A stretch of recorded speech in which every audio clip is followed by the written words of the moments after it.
sumber makna hidup itu ada 7. Jadi, Pak, saya ingin membangun makna yang positif untuk hidupku. Harus dari mana saya mengambilnya?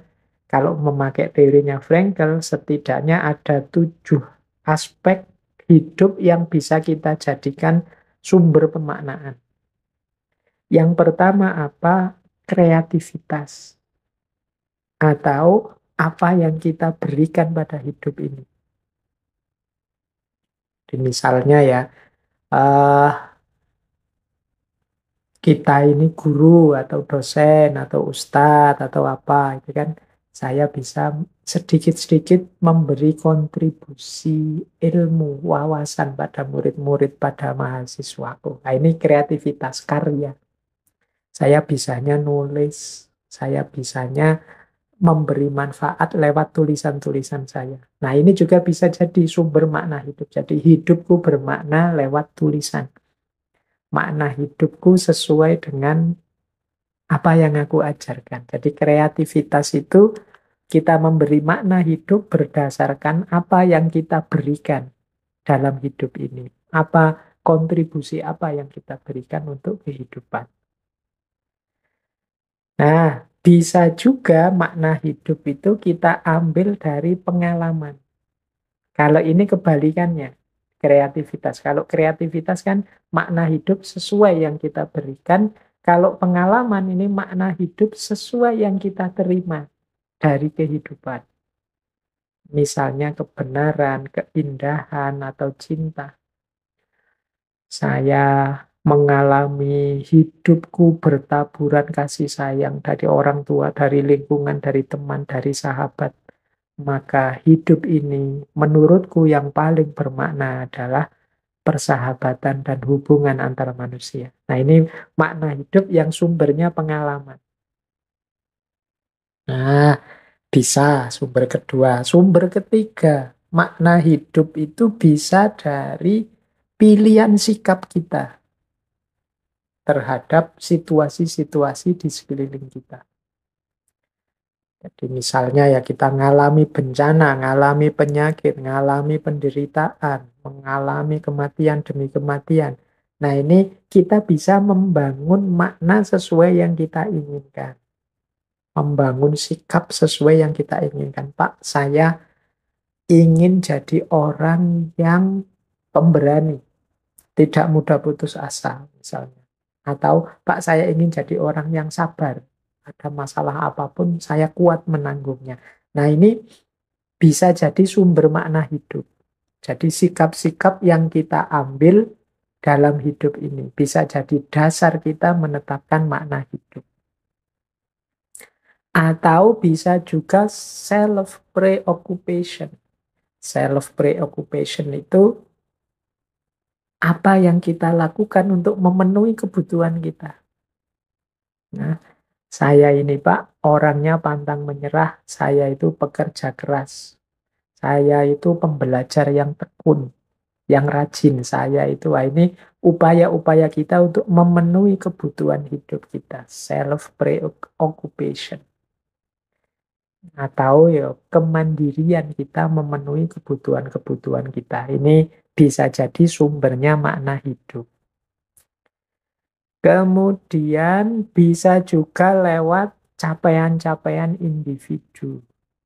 Prestasi-prestasi kita, kemudian kenyamanan-kenyamanan hidup yang menurut kita unik, tidak sama dengan yang lain. Misalnya gini loh, ada orang, orang-orang itu semuanya kok dikejar-kejar oleh dunia. Saya santai sajalah. Saya nikmati apa adanya. Loh, ini kan makna versi individual kita tentang hidup. Jadi melalui capaian-capaian atau keunikan-keunikan penghayatan kita sendiri terhadap hidup pribadi kita. Termasuk mungkin prestasi-prestasi kita, termasuk mungkin hal-hal unik yang menurut kita tidak dimiliki orang lain. Nah, ini sumber makna hidup. Yang lain bercita-cita tinggi-tinggi, cita-cita saya jadi orang biasa saja kok Pak. Saya ini orang biasa yang biasa-biasa saja dan yang saya lakukan juga biasa saja Pak. Nah, ini makna hidup sesuai dengan penghayatan individual kita. Bisa juga makna itu kita bangun dari masyarakat, pengaruh lingkungan, norma-norma sosial, budaya di sekeliling kita. Itu bisa. Kalau ini yo jamak umum, biasanya orang itu yo cita-cita, tujuan hidup itu bisa diambil dari buku-buku, nasihatnya ustadz-ustadz yang dipercaya, atau norma-norma sosial yang ada, dan lain sebagainya. Nah, ada juga self-transcendent. Self-transcendent itu kita membangun makna hidup seperti dijelaskan di awal tadi, dengan cara melampaui semua kondisi kita saat ini. Kita hayati situasi kita, kemudian kita tuju, kita target melampaui situasi dan diri kita saat ini. Namanya self-transcendent. Aku ingin jadi sosok yang sangat dekat dengan Tuhan, misalnya. Itu kan melampaui kondisi saat ini, itu kan nanti untuk yang akan datang. Sekarang sedang aku cita-citakan, aku tuju, dan aku jadikan makna hidup yang hakiki. Nah, ini namanya self-transcendent. Jadi teman-teman, sumbernya makna hidup itu bisa lewat jalur kreativitas, atau pengalaman kita, atau sikap kita, atau self-preoccupation, kemandirian kita, atau melalui kondisi-kondisi khas individual kita, atau melalui lingkungan sekeliling kita, atau pelampauan kita mengatasi situasi dan kondisi kita saat ini. Baik, nah aspek-aspek yang merupakan makna hidup, yang jadi dasarnya makna hidup kita. Ini menurut Frankl ada 5 aspek yang membentuk pemaknaan kita terhadap hidup. Aspek yang pertama adalah arti hidup. Jadi makna hidup itu antara lain berarti apa yang kita anggap berharga dan kita tuju dalam hidup ini. Inilah makna hidup. Jadi misalnya ya, seperti Frankl dan kawan-kawan tadi. Mungkin dia merasa ketika di kamp konsentrasi hidupnya tidak lama lagi. Mungkin kemudian di situ dia memaknai hidup ini, umur panjang atau umur pendek tidak masalah, yang penting hidupku bahagia. Yang penting bisa menikmati apa dari waktu yang tersisa ini. Nah, ini hubungannya dengan arti hidup. Jadi makna hidup yang pertama itu berhubungan dengan yang kita anggap berharga dalam hidup dan yang kita jadikan tujuan hidup. Yang kedua, makna hidup itu berhubungan dengan kepuasan hidup. Jadi penilaian kita terhadap hidup ini, kita puas enggak? Atau kita kurang puas enggak? Sejauh mana kita nikmati, kita puasi hidup kita ini. Ini kepuasan hidup. Jadi makna hidup itu penilaian kita terhadap hidup kita sendiri. Bagaimana sih hidup yang membuat kita puas itu? Nah, ini nanti berhubungan dengan makna hidup. Hidup puas itu ya kalau saya sukses, dapat gelar doktor, kemudian punya harta banyak, punya anak, punya istri yang sejahtera, misalnya. Jadi makna hidup berhubungan dengan kepuasan hidup. Yang ketiga, makna hidup juga berhubungan dengan kebebasan.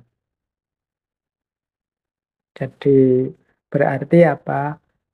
Kita bebas mengekspresikan, menentukan apa-apa yang kita anggap berharga atau bernilai. Mungkin ada orang yang sukses, kaya raya, tapi sebenarnya dia tidak menginginkan itu. Dia terpaksa saja di situ. Sehingga meskipun dia sukses atau kaya raya, dia merasa hidupnya tidak bermakna. Dia tidak bebas mengekspresikan keinginannya. Dalam sejarah kan banyak itu kan ada para raja yang kemudian merasa terkungkung, akhirnya keluar dari kerajaannya, mengekspresikan dirinya secara bebas sesuai makna yang sudah dia dapatkan. Ada Buddha, ada kemarin Sufi itu Ibrahim bin Adham, itu kan prinsip makna hidupnya berbeda dengan yang sebelumnya dia jalani. Akhirnya kan dia memilih melepaskan semuanya, membebaskan diri dari semuanya, dan secara bebas memaknai hidup, membentuk hidup sesuai yang dia inginkan. Di antara dasarnya makna hidup itu kebebasan. Jadi hidup nyaman, terjamin, tentram, tapi tidak bebas, ya orang tetap merasa hidupnya hampa, tidak bermakna, tidak sesuai yang dia inginkan. Nah, kemudian sikapnya terhadap kematian. Ini menarik. Kalau versinya Frankl ini ya persepsi seseorang terhadap bahwa nantinya kita ini tidak ada loh. Nantinya kita ini akan mati loh. Nah, ini juga menentukan makna hidup. Ada orang yang setelah sadar bahwa nanti akan mati, terus meninggalkan dunia. Wah, berarti dunia ini tidak penting. Yang penting hidup sesudah mati. Ada yang kemudian menyimpulkan, wah ini berarti aku harus menikmati hidup sepuas-puasnya, senang-senang sepuas-puasnya. Karena nanti setelah ini aku mati. Ada yang, wah ini aku harus siap-siap, ini dunia harus aku jadikan kendaraan persiapan menuju sesudah mati dan lain sebagainya. Ada aneka ragam sikap manusia menghadapi kenyataan bahwa nanti kita akan mati, pada akhirnya kita akan meninggal siapapun dia. Ini berhubungan dengan makna hidup. Ada orang yang cuek, ada orang yang tegang, ada orang yang putus asa, ada orang yang tambah semangat menyikapi kematian. Jadi di antara aspek dasar makna hidup itu sikap terhadap kematian.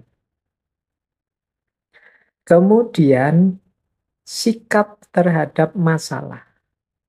Ini juga sering membentuk makna hidup.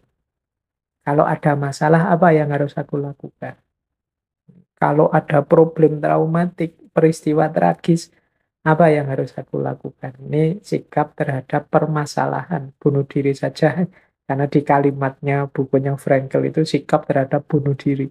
Jadi bagaimana menyikapi situasi orang yang sudah bosan hidup, tidak mau hidup lagi. Ini ketika orang kehilangan makna. Seperti saya ceritakan tadi, beliau sebelum masuk kamp konsentrasi itu di rumah sakit, dia di bangsal yang bagian orang-orang yang putus asa, yang tidak ingin hidup. Nah, yang terakhir, pembentuk makna hidup juga adalah rasa kepantasan seseorang untuk hidup. Jadi ini mungkin evaluasi orang terhadap perjalanan hidupnya. Aku ini pantasnya hidup itu seperti apa sih? Atau pantas enggak sih aku hidup ini? Ada gunanya enggak sih aku hadir di muka bumi ini? Fungsinya apa sih aku hadir? Jangan-jangan malah bikin ruwet saja. Nah, ini hasil evaluasi, hasil muhasabah kita. Jangan-jangan aku ini, kalau bahasa manajemen ya, troublemaker saja. Aku ini yang bikin masalah saja. Atau aku ini problem solver. Aku ini orang yang memberi jalan keluar, memberi banyak kontribusi terhadap hidup ini. Atau aku ini mungkin bagian dari masalah, part of the problem dalam hidup ini. Nah, ini hasil renungan kita berhubungan dengan pantas tidaknya aku hidup. Jadi ini dasar-dasar unsur-unsur makna hidup. Jadi makna hidup itu arti hidup, kepuasan hidup, kebebasan memutuskan, sikap terhadap kematian, sikap terhadap masalah, dan juga kepantasan untuk hidup. Disinilah setiap orang kemudian membangun makna hidupnya berdasarkan aspek-aspek ini tadi. Ini kalau tadi ada yang tanya apa sih Pak isinya makna hidup itu. Ya isinya makna hidup itu arti hidup. Jadi mana yang kita anggap bernilai dan mana yang kita tuju.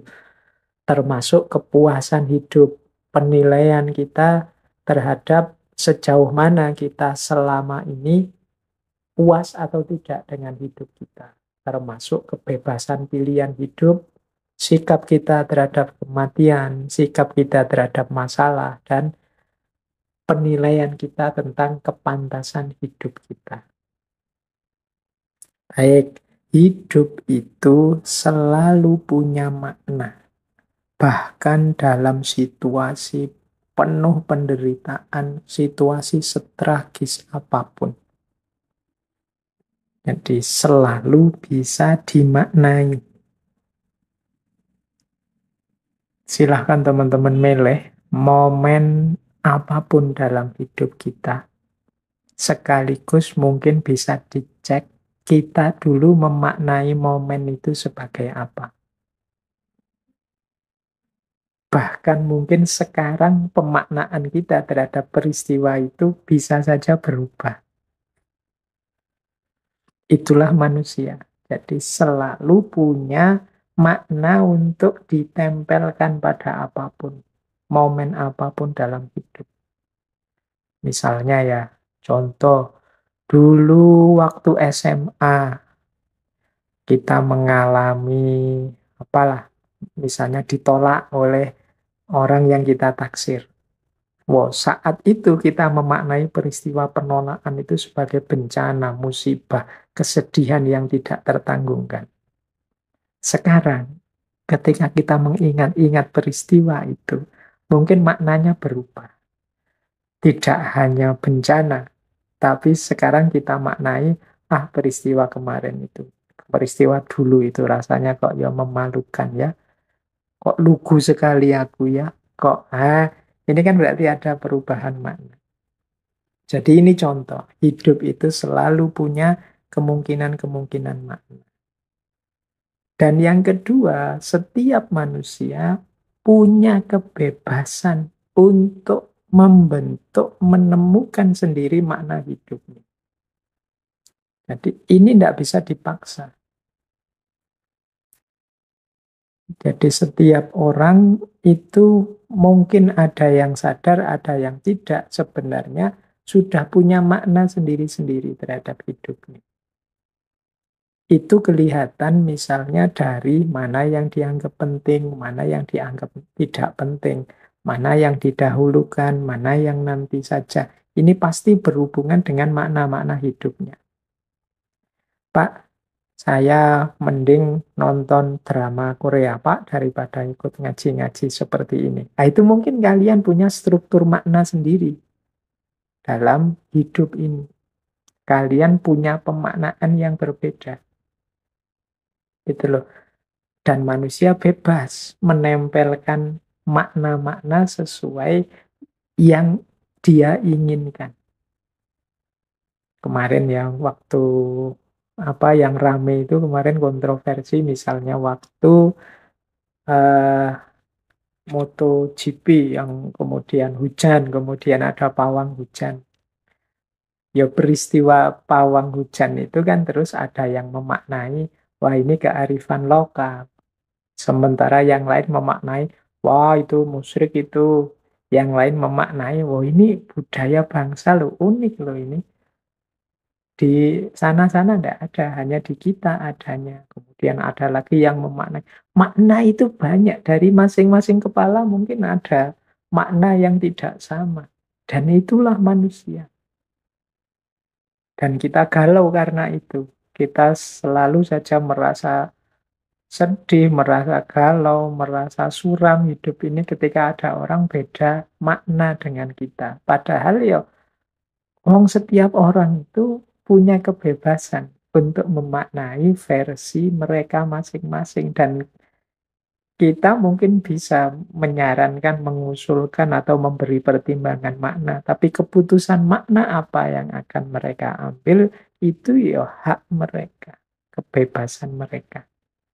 Jadi inilah salah satu contoh untuk menggambarkan asas logoterapi yang kedua, bahwa ya setiap manusia itu punya kebebasan untuk membentuk, membangun makna hidupnya sendiri.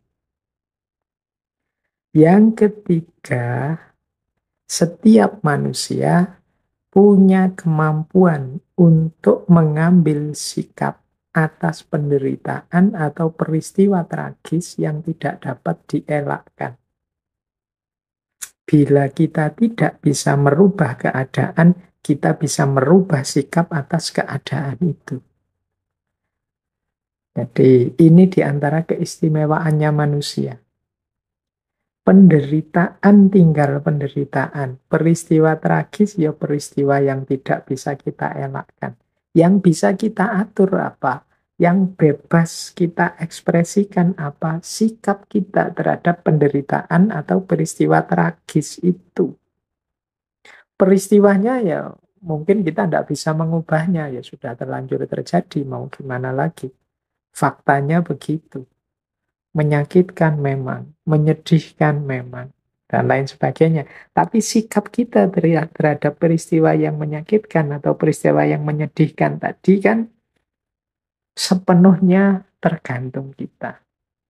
Kita mau berputus asa, nangis-nangis tiada henti, atau kita mau tetap tegar, menganggapnya sebagai tantangan, segera bangkit dan mencari jalan keluar, atau apa? Sepenuhnya terserah kita. Atau kita beri jatah, kamu boleh sedih, wahai diriku, 3 hari saja ya, atau seminggu saja ya. Setelah itu ayo bangkit.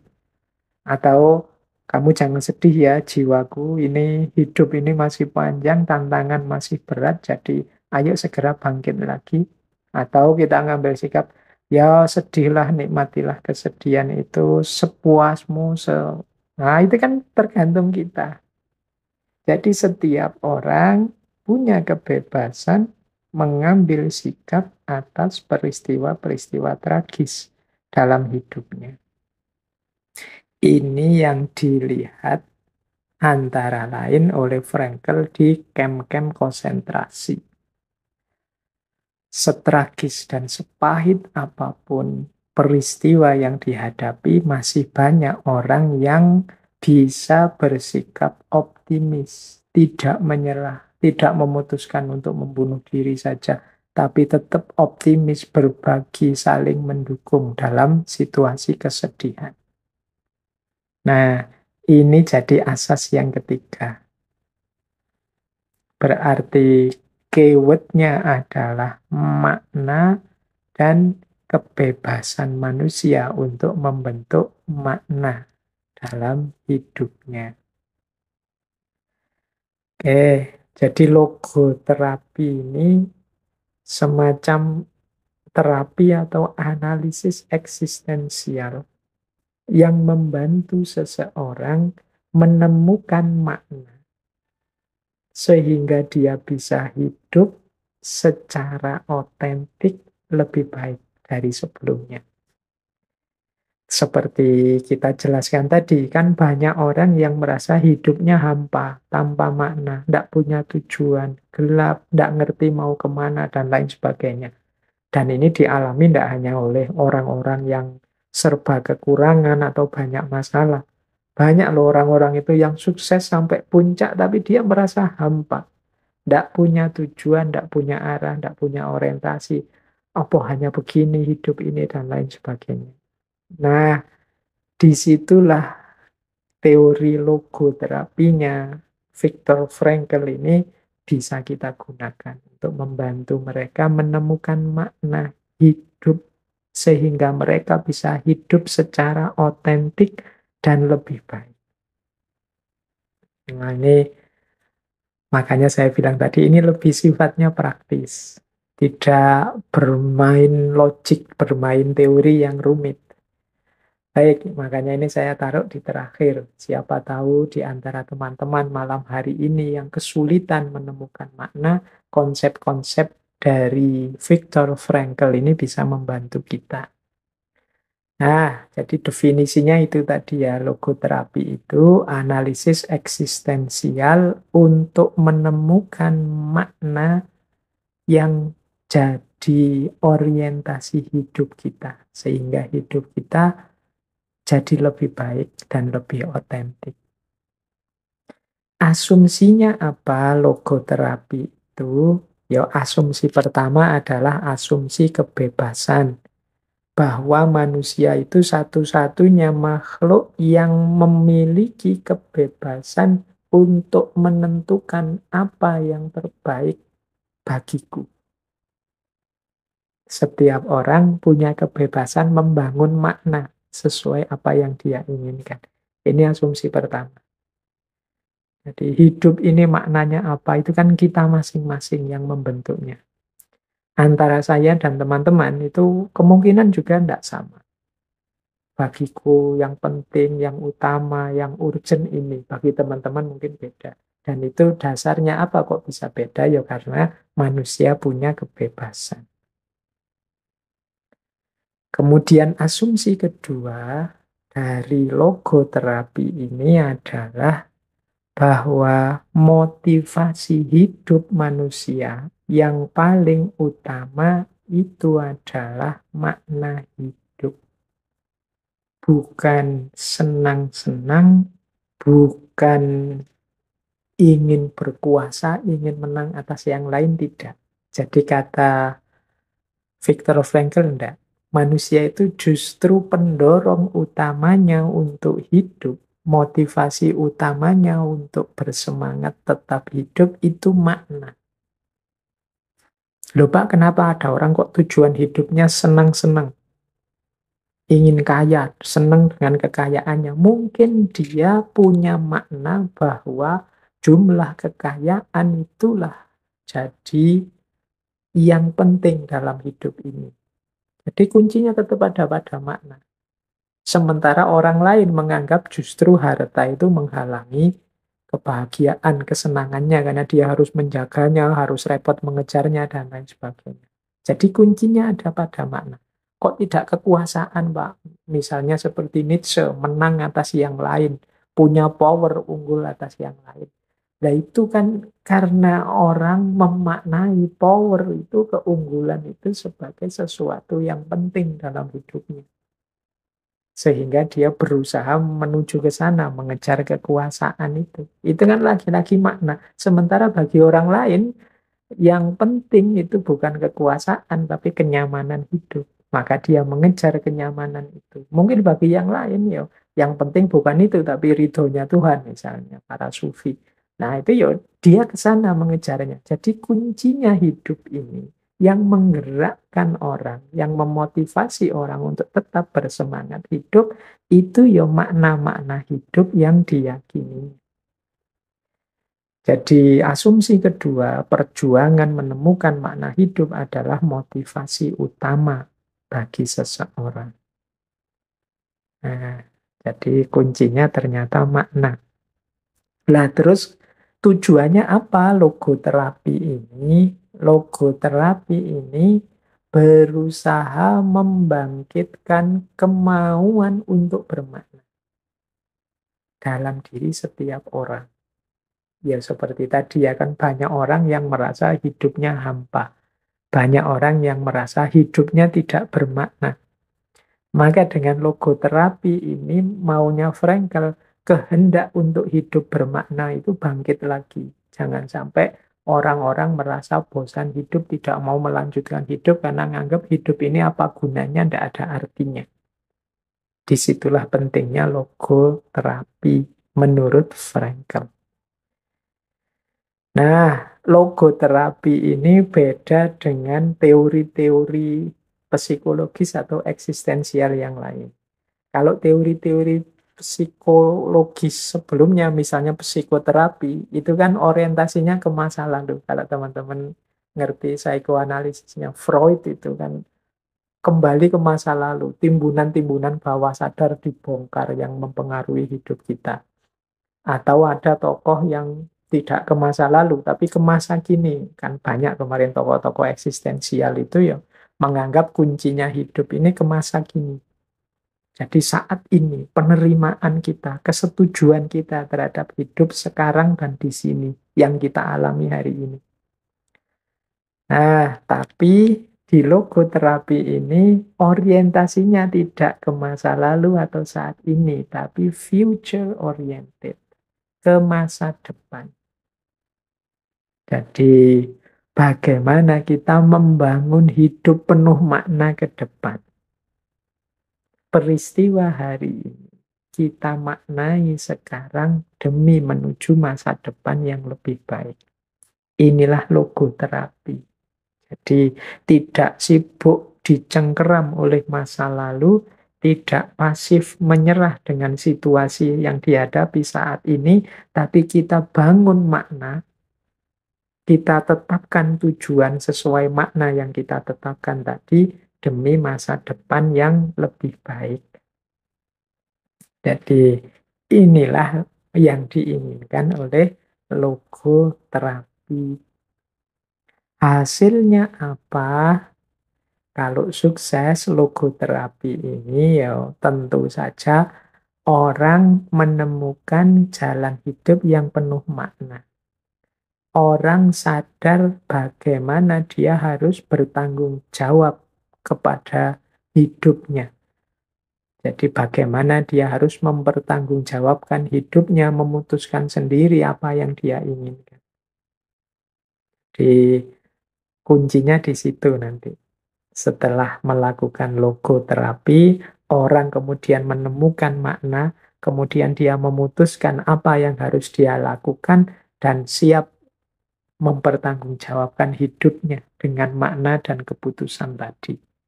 Inilah yang dimaksud hidup yang eksis. Hidup yang otentik sebagai diriku sendiri. Aku membangun makna hidup sesuai yang aku inginkan, kemudian aku putuskan apa yang harus aku lakukan, dan aku siap bertanggung jawab terhadap apapun resikonya. Inilah hidup yang eksis, hidup yang otentik. Kesinilah maksud dari logoterapi tadi. Baik, kita baca pelan-pelan ya konsep-konsep logoterapinya Viktor Frankl ini. Mungkin nanti akan berguna bagi kita menghadapi krisis-krisis, menghadapi problem-problem dalam hidup. Tadi sudah sedikit dijelaskan tentang definisinya, asumsinya, tujuannya, orientasinya, dan hasilnya. Kita lanjutkan lagi. Ada 3 filosofi tentang logoterapi ini, filosofi dasar lah ya, ini semacam dasar-dasar filosofisnya. Jadi logoterapi ini dibangun atas filosofi yang pertama, freedom of will, yang kedua, the will to meaning, dan yang ketiga, the meaning of life. Ini sebenarnya pengertiannya sudah tercakup dalam penjelasan sebelumnya. Jadi yang pertama, freedom of will, kebebasan berkehendak. Tadi kan sekilas sudah dijelaskan bagaimana manusia itu bebas, menginginkan apapun bebas, membangun makna sesuai yang dia inginkan. Yang agak ditekankan oleh Frankl ketika beliau menjelaskan kebebasan ini adalah bebas itu bukan berarti manusia bisa sesukanya, tapi di balik kebebasan ada tanggung jawab. Maka dalam pemikirannya Frankl, bebas itu tidak hanya freedom from, tapi juga freedom to. Tidak hanya bebas dari, tapi bebas untuk. Selama ini kan kita selalu memahami itu bebas itu ya bebas dari. Tapi kata Frankl lebih penting lagi bebas untuk. Kalau bebas dari itu mungkin indikasi dan kategori-kategorinya lebih mudah dipahami. Wah, saya masih terjajah ini, saya terzolimi ini, saya terpenjara, nggak bisa berekspresi. Ini kan kelihatan. Perjuangan pembebasannya kelihatan. Kalau freedom from. Yang agak sulit itu freedom fall. Freedom fall itu memerlukan kreativitas, memerlukan kemandirian, memerlukan pertanggungjawaban. Yang ini tidak semua orang punya kapasitas. Banyak orang dibebaskan melakukan apa saja, tapi terus dia bingung. Apa yang harus saya lakukan? Nah, ini dari sini kelihatan ya, freedom to atau bebas untuk itu tidak sederhana. Seolah-olah mudah. Kan berarti saya bebas, Pak, milih apapun. Itu tapi kita sadar kan, dalam pilihan itu dibaliknya ada tanggung jawab. Maka kita khawatir keliru, khawatir tidak cocok, khawatir tidak pas. Jadi versinya Frankel ya kebebasan manusia dalam hal ini lebih banyak difokuskan pada kebebasan untuk melakukan sesuatu. Kadang-kadang ada yang minta saya untuk bicara panitia-panitia itu, terus Pak Faiz, judul kajian kita terserah Pak Faiz saja ya. Terus biasanya saya kembalikan, lah kok terserah saya, yang punya keinginan kan kalian. Silahkan kalian milih, bebas saja. Kalian ingin tema apa yang kalian inginkan, yang kalian rasa saya mampu bicara, monggo. Tapi terus mereka merasa khawatir keliru, khawatir tidak pas, khawatir tidak cocok, khawatir salah pilih. Tetap kemudian tidak apa-apa, Pak, terserah Bapak saja. Loh, ini kan unik ya, diberi kebebasan, tapi kebebasannya dia tidak mampu menggunakan. Karena khawatir resikonya tidak cocok. Oh, itu persis kalau teman-teman tanya pada pasangannya, mau makan di mana? Terserahlah, terserah itu nanti kita yang milih. Dia tidak berani milih, padahal punya keinginan. Sehingga ketika kita milih sesuai versi kita dan tidak cocok dengan versi dia, ya rame pada akhirnya. Nah, ini freedom to, freedom for. Nah, kebebasan itu ini melanjutkan ya. Frankl menjelaskan kebebasan manusia itu ditopang oleh dua kemampuan.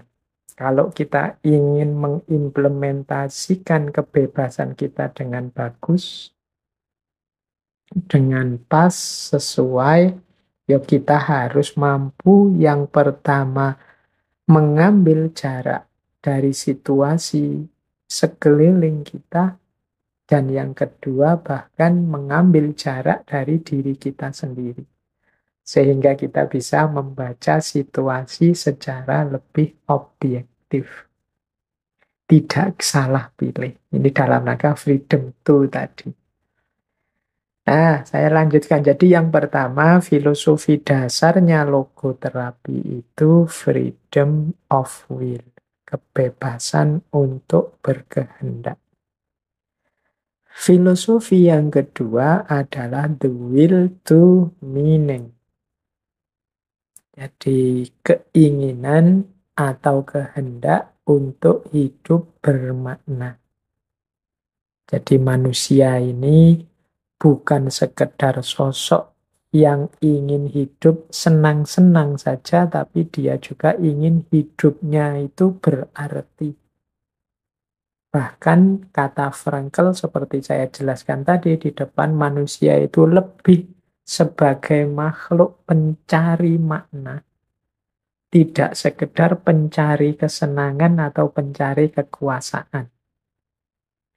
Jadi ini filosofi dasar yang kedua. Berarti manusia itu bebas, sementara dia adalah makhluk yang ingin hidup bermakna.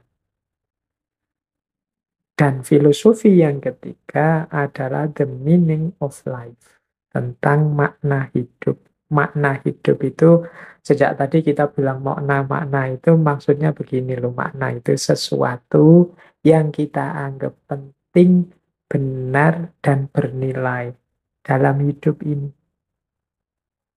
Jadi misalnya kita mengusung makna hidup sebagai damai, perdamaian misalnya. Itu nanti akan beda sikap dan perilaku dengan orang yang mengusung makna hidup adalah kemenangan atau keunggulan. Dengan orang yang mengusung makna hidup adalah kesenangan jasmaniah misalnya. Kaya, kemudian punya banyak harta, punya rumah, mobil sekian. Nah ini pancangan-pancangan makna. Makna hidup ini penting karena dialah yang mendorong kita jadi bersemangat untuk hidup. Makanya hati-hati, makna yang keliru bisa saja menjerumuskan kita. Makna yang tidak pas bisa saja nanti malah menyusahkan kita. Misalnya ya, kita menempatkan makna besar bahwa hidup ini eksis itu berarti terkenal. Misalnya, maka kita melakukan segala cara agar terkenal, agar followernya banyak, agar diikuti banyak orang, agar yang saya sampaikan selalu jadi pusat perhatian. Seperti hari ini, kan ini hari ini peradaban kita, peradaban citra. Orang banyak menempatkan makna hidup itu pada kemasyhuran dan keterkenalan. Nah, ini ya pada titik tertentu ketika kita sadar bahwa ternyata kemasyhuran, keterkenalan itu fana. Fana itu ya, dia akan musnah pada gilirannya. Dia tidak akan banyak membantu kita menemukan ketenangan hidup, kenyamanan hidup, kesejahteraan hidup. Ya mungkin kita akan sampai pada titik krisis makna. Atau misalnya kita menetapkan makna hidup yang penting, yang berharga, yang bernilai itu kekayaan. Nanti satu ketika kita sampai pada titik di mana kekayaan ternyata tidak ada gunanya untuk mengatasi problem kita, ya kita akan sampai pada krisis makna. Ketika sampai pada titik krisis pemaknaan hidup, kita merasa hidup ini hampa, hidup ini kosong, hidup ini tidak ada artinya. Tadi saya singgung ya banyak cerita artis-artis yang ini Korea ya, saya tidak tahu kalau Indonesia. Ceritanya di puncak kemasyhurannya justru melakukan suicide, melakukan bunuh diri. Dia merasa hilang makna. Mungkin patokan atau apa titik-titik makna yang selama ini dia pegangi ternyata tidak pas, tidak cocok. Dia malah gelisah, dia malah sulit, dia malah merasa hidupnya tanpa arah dan tanpa tujuan dan lain sebagainya. Maka penting aspek the meaning of life ini. Makna dari hidup. Baik, kita lanjutkan. Jadi kunci filosofi dari logoterapi ini ada 3. Yang pertama freedom of will atau kebebasan berkehendak. Yang kedua the will to meaning, kehendak untuk hidup bermakna, dan the meaning of life, makna hidup yang kita percayai. Baik,